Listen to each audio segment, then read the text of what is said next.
द्वितीये परार्धे विष्णुपदे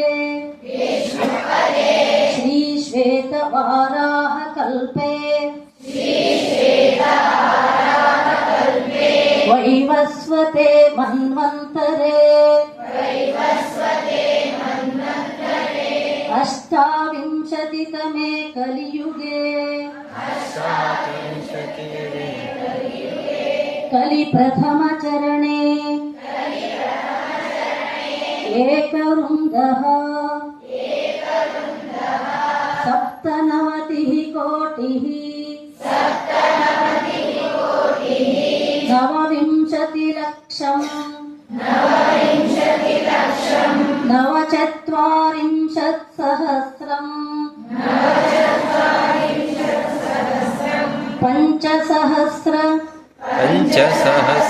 चतुर्विंशतिरधिकशततमे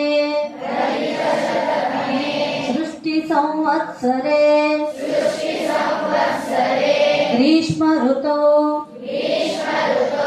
अधिकज्येष्ठमासे कृष्णपक्षे प्रथमतिथौ सोमवासरे प्रातःकाले शुभमुहूर्ते जम्बूद्वीपे भरतखण्डे आर्यावर्तान्तर्गते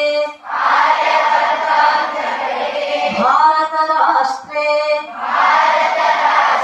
कर्नाटकप्रान्ते